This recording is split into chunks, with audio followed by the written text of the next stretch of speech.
ये शंकरलाल का परिवार है, जिसमें उनके 3 बेटे और पत्नी राम प्यारी है। शंकरलाल ने घर तो शहर में बना लिया है, लेकिन उनकी जड़ें आज भी गांव और उसकी पुरानी सोच से जुड़ी हुई हैं।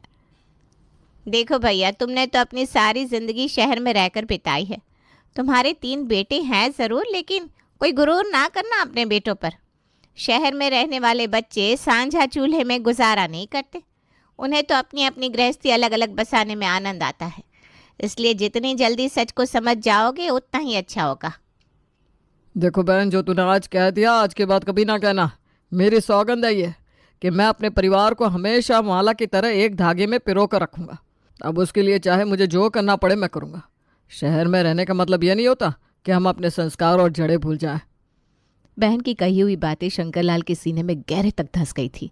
तीनों बेटे जवान हो रहे थे, इसलिए अब उन्हें इस बात की चिंता सताने लगी थी कि कहीं कल को जब तीनों बेटों की शादी हो और उनकी दुल्हन घर में आए और बेटे अपनी अपनी अलग अलग गृहस्थी जमा ले, तो वो तो घर में अकेले रह जाएंगे। इतना डर उन्हें अकेले रहने का नहीं था जितना समाज में थू थू होने का था। देखो भाग्यवान, तुम्हारे बेटे जवान हो रहे हैं। समय रहते ही इस घर को इस तरह के नक्शे से तैयार करवा लेते हैं कि कल को सारे बच्चों को यहाँ रहने में कोई समस्या ना हो। इसलिए इस स्टोर रूम को तोड़वा कर इधर एक कमरा निकलवा दो। छोटे का कमरा वहीं रहेगा। शादी से पहले तो ये तीनों एक ही कमरे में गुजारा कर लेते हैं, लेकिन जैसे जैसे शादी होगी सबको अपना अपना कमरा तो चाहिए होगा ना। कैसी बात करते हैं जी, हमारे मकान में कहाँ इतनी जगह है कि तीनों बेटों को एक एक कमरा दे सकें। मैं तो कहती हूँ ऊपर मकान बनवा लीजिए, एक नीचे रहेगा, बाकियों को ऊपर का कमरा दे देंगे। कैसी मूर्खों वाली बात करती हो भाग्यवान तुम। कान खोलकर सुन लो, ऊपर का फ्लोर नहीं बनेगा। इस घर में सबको एक ही फ्लोर पर एक साथ एक ही छत के नीचे रहना होगा। तुम आज उन्हें फ्लोर अलग करके दोगे, कल को वो अपनी गृहस्थी अलग बसा लेंगे। बच्चों में गलत संस्कारों की नींव माँ बाप ही डालते हैं, इस बात का ध्यान रखना। पति की बातों का अब राम प्यारी के पास कोई जवाब नहीं था, इसलिए वो अपने छोटे से मकान को तुड़वाकर 4 कमरे, हॉल, किचन और एक टॉयलेट बाथरूम बनवा लेती है। अब क्योंकि ज़मीन ही छोटी थी, इसलिए तीनों बेटे के कमरे भी बहुत छोटे छोटे ही निकल पाए थे। कहते हैं ना, समय पर तो किसी का जोर नहीं चलता। धीरे धीरे पंख लगाकर उड़ने लगा समय, और बड़े बेटे सुधांशु की शादी हो गई। उसकी पत्नी सोना घर में आ गई। सोना का मायका मुरादनगर से कुछ घंटे की दूरी पर जामनगर में था, इसलिए जब भी उसके मायके से कोई शंकरलाल जी के यहाँ पधारता तो रात में रुक कर ही अगले दिन लौटता। सोना, वो सुधांशु बता रहा था कि तुम्हारे मायके से तुम्हारी बड़ी बहन और जीजा आ रहे हैं आज। जी माँ जी, बिल्कुल ठीक सुना आपने। आज मेरी दीदी, जीजा जी और उनका बेटा गट्टू हमारे घर आने वाले हैं। आपको पता है, इतना सा था गट्टू, तब से अपनी गोद में लेकर पाला है मैंने उसे। मेरा तो मन कर रहा है माँ जी, जब वो आए ना तो 2-4 दिन के लिए यहीं रोक लूँ उन लोगों को। बेटा, बुरा मत मानना, लेकिन हो सके तो उन्हें जल्दी चलता करने की कोशिश करना। ये क्या बात हुई माँ जी? पहली बार कोई मेरे मायके से यहाँ आ रहा है और आप ऐसी उलझुल बात कर रही हैं। अरे, आप लोगों का कोई भी मेहमान आता है तो मैं उनकी खातिरदारी करने में कोई कसर छोड़ती हूँ क्या? अरे बेटा, तू मुझे गलत समझ रही है। देख, हमारे तो सब रिश्तेदार हैं ही आसपास के। कोई आता भी है तो घंटे 2 घंटे में चाय पानी पी कर लौट जाता है। अब तेरा मायका है दूर, तेरे दीदी जीजा जी आएंगे तो उनके रुकने की ठहरने की व्यवस्था भी तो करनी पड़ेगी। अब घर की हालत तो तू देख रही है ना, छोटा सा घर है हमारा, पहले ही इतने सारे लोग रहते हैं उसमें, और फिर मेहमानों के ठहरने के लिए अलग से कमरा भी तो नहीं है। माँ जी, ये आपने भली बात की। अब हमारा घर छोटा है तो क्या हम सबके साथ रिश्तेदारी खत्म कर ले? अरे, समय समय पर रिश्तेदार तो घर पर आते ही है ना। अब मैं उन्हें कैसे मना कर दूं कि आप मेरे घर मत आओ? आपकी ये बात मुझे बिल्कुल भी अच्छी नहीं लगी। अरे, 2-4 दिन के लिए देवर जी को बोल दीजिए ना कि छोटे वाले देवर जी के साथ एडजस्ट हो जाए, एक कमरा खाली हो जाएगा, उसी में मेरे दीदी जीजा जी रुक जाएंगे। धीरे धीरे बड़ी बहू की शादी को 1.5 साल का समय बीत गया था, और इतने समय में वो एक प्यारे से बच्चे की माँ भी बन गई थी। राम प्यारे के तीनों बेटों में सिर्फ 1-1 साल का ही अंतर था। बड़े भाई की शादी होते ही दोनों छोटे भाइयों के लिए रिश्ते आने शुरू हो गए थे। देखिए जी, मैं तो कहती हूँ सुनील और सुमित के लिए भी ना रिश्ते आ रहे हैं, तो दोनों की एक ही मंडप में शादी करवा देते हैं और काम ख़त्म करते हैं। शंकरलाल को पत्नी राम प्यारी की बात जंच जाती है, और जल्दी ही वो अपने दोनों छोटों बेटों की शादी करके छोटी बहुओं को भी अपने घर ले आते हैं। देवर की शादी में सोना बहू ने हुक्म चलाऊंगी, मैं तो आंख दिखाऊंगी, काम कराऊंगी, ऐसा बहुत कुछ कहा था। अभी उसे पता नहीं था कि देवरानी पर हुक्म चलाना और आंख दिखाना इतना आसान नहीं होता। फिर वो भी तब जब देवरानी एक के साथ एक फ्री आ रही हो। शादी के बाद, माँ जी, मुन्ना बहुत परेशान कर रहा है, आज नाश्ते में ब्रेड ऑमलेट बना देती हूँ, काम थोड़ा जल्दी ख़त्म हो जाएगा। मैं नाश्ते के बाद मुन्ना की मालिश वगैरह करूँगी, तब तक ये दोनों मिलकर लंच की तैयारी कर देंगे। भाभी लंच की तैयारी तो बाद में होगी, पहले आप ये बताइए कि आपने अभी क्या बोला? आप ब्रेड ऑमलेट बनाने वाली है? अरे ब्रेड ऑमलेट खाना तो दूर, उसकी महक भी आ गई ना तो उल्टी हो जाएगी मुझे। मैं ये सब नहीं खाती। अरे ये क्या बात हुई? तुम नहीं खाती इसका मतलब ये थोड़ी ना है कि बाकी लोग भी तुम्हारे हिसाब से खाना खाना शुरू कर देंगे। तुम्हारे अलावा घर में बाकी सब लोग अंडा खाते हैं और मैं वही बनाऊंगी नाश्ते में। मेरा एक छोटा बच्चा भी है, उसकी देखभाल भी करनी होती है मुझे। ठीक है, आप बनाओ अंडा। माँ जी मैं अपने कमरे में जा रही हूँ, और जब तक घर में से अंडे की महक नहीं चली जाती मैं अपने कमरे से बाहर नहीं आने वाली।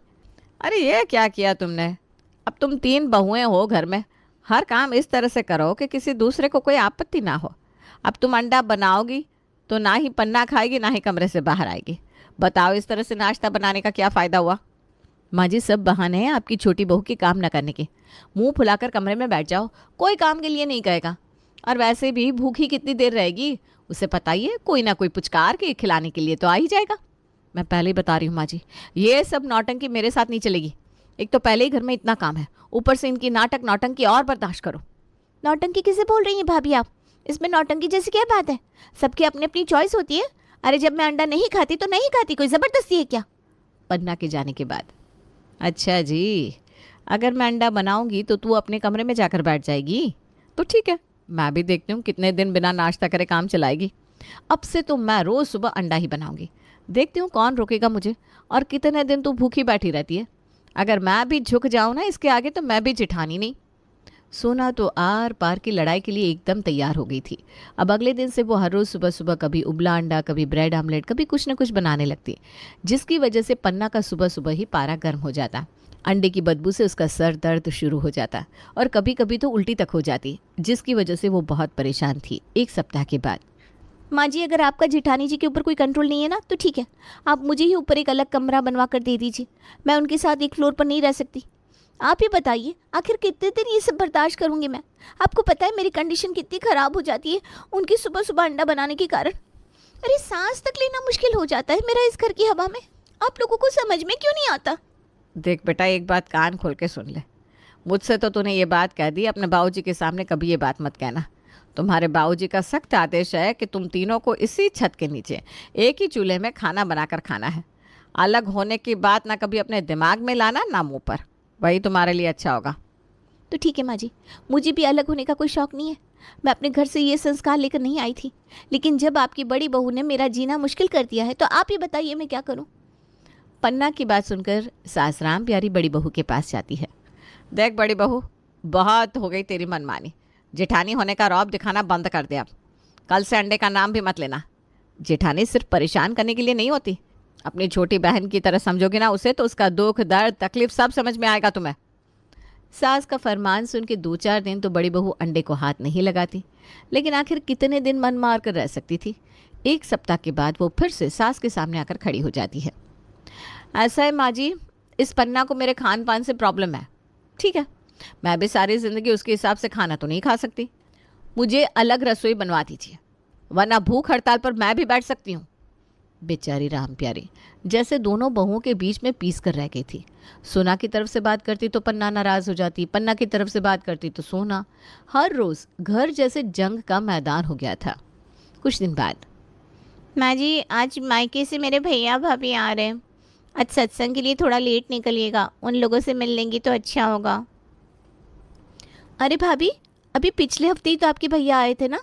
आज तो मैंने अपनी चाची की लड़की को मिलने के लिए बुलाया हुआ है। कितने दिन से कह रही थी वो हमारे यहाँ आने के लिए। आप ऐसा करो, अपने भैया भाभी को आने के लिए मना कर दो। आज तो मेरे मायके से लोग आएंगे। अरे देखो तो कैसे बोल रही है। तुझे जिसे बुलाना है बुला, मुझे सिखाने की ज़रूरत नहीं है कि मैं किसे बुलाऊंगी किसे नहीं। मैं तो अपने भैया भाभी से फ़ोन करके ये नहीं कहने वाली कि आज मेरी देवरानी के मायके से VIP गेस्ट आने वाले हैं तो आप रुक जाओ। अरे मेरे मायके वालों की कोई इज्जत नहीं है क्या? मैं भी देखती हूँ कौन रोकता है उन्हें आने से। अरे भाभी, आप अपने मायके वालों को बुला तो लोगी, लेकिन ये तो बताओ इस घर में उनके ठहरने के लिए जगह कहाँ है? एक साथ इतने सारे रिश्तेदार आ गए तो क्या हमारे सर पर सोएंगे वो? जगह ना होने का रोना माँ जी के सामने जाकर रो, लेकिन मैं तो अपने मेहमानों को आज बुला कर रहूँगी। माँ जी देख रही हैं आप, 3-3 बेटों की शादी हो गई आपके। अब जब 3 बहुएं आई हैं तो परिवार भी तो बढ़ गया है ना। अब आपके इस 3 कमरे के मकान में इतने बड़े परिवार का गुजारा नहीं होता। तुम तीनों रोज़ाना मुझे आकर पट्टी मत पढ़ाया करो। अरे एक ही घर में रहती हो, किसी भी रिश्तेदार को घर पर बुलाने से पहले आपस में बातचीत नहीं कर सकती? एक दूसरे से पूछ लिया करो ना कि उस दिन किसी और का रिश्तेदार तो नहीं आ रहा है। मुझे नहीं पता, तुम अपने रिश्तेदारों को अपने कमरे में सुलाओ या सड़क पर टेंट लगाकर। तुम्हारे लिए अपना मकान थोड़ी ना बदल देंगे हम लोग। सास ससुर के रवैये से तीनों बहुएं बहुत परेशान थी। साल दर साल बीतते जा रहे थे और एक एक करके अब तीनों बहुएं 2-2 बच्चों की माँ बन चुकी थीं। अरे थक गई हूँ मैं सुबह से नाश्ता बनाते बनाते। पूरे 15 लोगों का परिवार हो गया है। इंसान हूँ, रसोईया नहीं।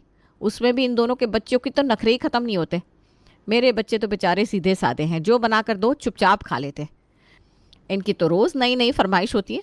मैं पहले ही बता रही हूँ माँ जी, मैं इतना नखरा सहने वालों में से नहीं हूँ। अरे भाभी, आप नाश्ता बनाकर कोई एहसान थोड़ी ना करती हो। नाश्ता बनाती हो तो दोपहर का खाना मैं बनाती हूँ, और दोपहर का खाना बनाने में क्या मेहनत नहीं लगती?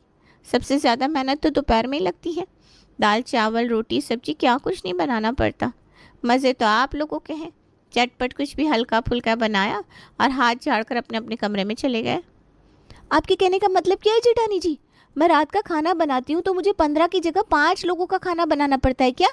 आटा लगाते लगाते हाथ दर्द करने लगता है मेरा। और वैसे भी बाबूजी की आदत तो आप लोग जानती हो, रोज़ किसी न किसी को पकड़ कर ले आते हैं बहू के हाथ का खाना टेस्ट करवाने के लिए। बुरा मत मानिएगा माँ जी, लेकिन अब हमारा घर ना घर कम और चिड़ियाघर ज़्यादा लगने लगा है। 4 कमरे के मकान में 15 लोग रहते हैं हम। बिल्कुल ठीक कह रही है छोटी तू। मेरे तो 3 बच्चे हैं। तीनों बच्चों के साथ एक ही बेड पर एडजस्ट करने में हमें कितनी दिक्कत होती है हम ही जानते हैं। माँ जी देखिए, बच्चे बड़े हो रहे हैं, हमें भी बच्चों के लिए अलग कमरा चाहिए। आखिर कब तक एक कमरे में 4-5 लोग रहेंगे हम?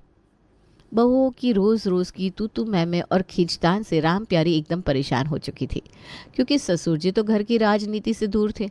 आखिर बहू तो घर के मामलों में सास को ही घसीटती थी। सुनते हैं जी, 12 साल हो गए बड़े की शादी हुए, बच्चे बड़े बड़े हो गए उसके। एक ही कमरे में उसके 3 बच्चे और वो मियाँ बीवी किस तरह एडजस्ट कर रहे हैं? आप कुछ तो सोचिए।